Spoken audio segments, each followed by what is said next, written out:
వెంకటరెడ్డికి ఓటేసి గెలిపించి అధికారం ఇస్తే తెలంగాణ ప్రజలందరినీ 25 ఏళ్ల వరకు సైన్సు చదివించి శాస్త్రవేత్తలుగా మారుస్తాను, చైతన్యవంతులుగా మారుస్తాను.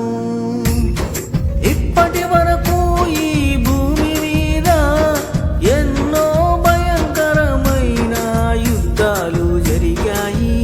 కానీ యుద్ధమనగానే మనకు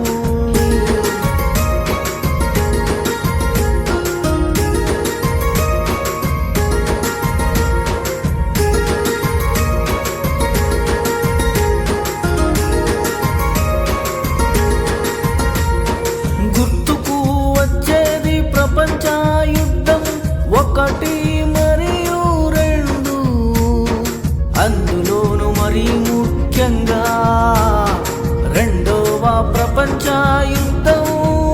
దానికి కారణం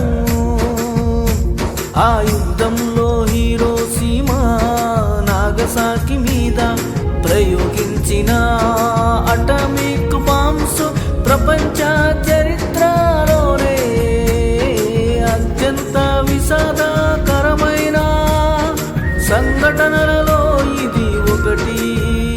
ఆ బాంబు దాడి జరిగి సుమారుగా 78 సంవత్సరాలు అవుతున్నా ఇప్పటికీ ప్రపంచం దానిని మరిచిపోలేకపోతుంది.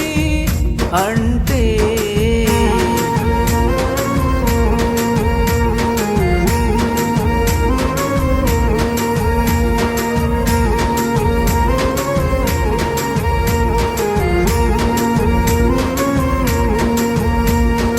అటమిక్ బాంబు సృష్టించిన విధ్వంసం ఎలా ఉందో అర్థం చేసుకోవచ్చు.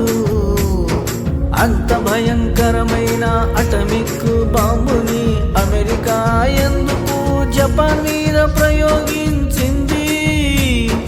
రెండవ ప్రపంచ యుద్ధం ప్రారంభం అవ్వడానికి చాలా కారణాలు ఉన్నప్పటికీ సింపుల్గా చెప్పాలంటే సెప్టెంబర్ 1, 1939న హిట్లర్ పోలాండ్ పై దాడి చేయడంతో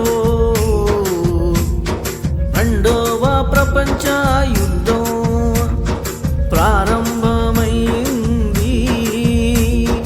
టైం గడిచే కొద్దీ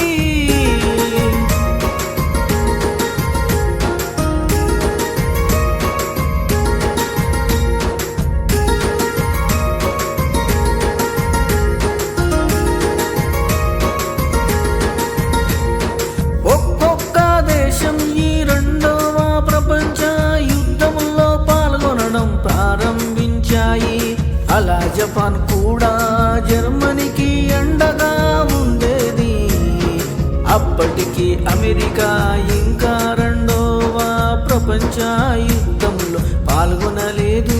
అయితే అమెరికా మరియు జపాన్ రెండు దేశాలు కూడా పసిఫిక్ మహాసముద్రంలోని దీవుల మీద ఆధిపత్యం కోసం, వాటిలోని వనరుల కోసం పోరాడుతూ ఉండేవి.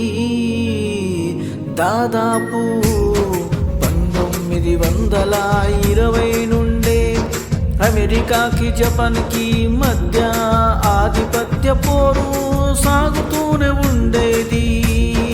పాటపాటికే మీ ఓటు మచ్చల్ల వెంకట